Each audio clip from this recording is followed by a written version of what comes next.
अब कुछ खबर दिलचस्प और अजीब दुनिया से। 9 शादीशुदा जोड़े का दरिया सिंध से मोहब्बत का अनोखा अंदाज। शादी के लिबास में मलबूस दूल्हा दुल्हन दरिया सिंध दादू मोरो पुल के मुकाम पर पहुंच गए।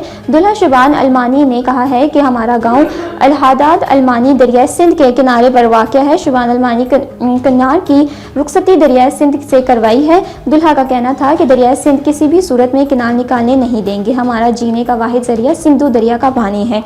शादीशुदा जोड़े ने निकाह में भी दरिया सिंध पर किनार नामंजूर की दुआ की। तो 9 शादीशुदा जोड़े का ताल्लुक मोरो के गांव अलहाद अलमानी से है। इस मौके पर शादीशुदा जोड़े के हमरा अहले खाना भी मौजूद थे। अगर आप दुनिया भर का सफर पुरसुकून करना चाहते हैं और तवील परवास पसंद नहीं, तो अब ट्रेन के जरिए आपका ये ख्वाब पूरा हो सकता है। एडवेंचर बाय ट्रेन नामी कंपनी ट्रेन में सफर का नया और मुनफरिद प्रोग्राम पेश कर रही है। कंपनी ने 100 दिन के अंदर दुनिया भर की तफ्तीश, सैर और मुनफरिद तजुर्बे की पेशकश की है, लेकिन टिकट सस्ता नहीं और इसकी कीमत जानकर आप हैरान हो जाएंगे। गैर मुल्की मीडिया रिपोर्ट्स के मुताबिक एडवेंचर्स बाय ट्रेन नामी एक नया मोटर ऑपरेटर 12 मुसाफिर पर मुश्तमिल एक छोटे ग्रुप के लिए शानदार 100 रोज़ा प्रोग्राम पेश कर रहा है। इस ट्रेन का सफ़र यूरोप, एशिया और फिर शुमाली अमेरिका तक मुहित है।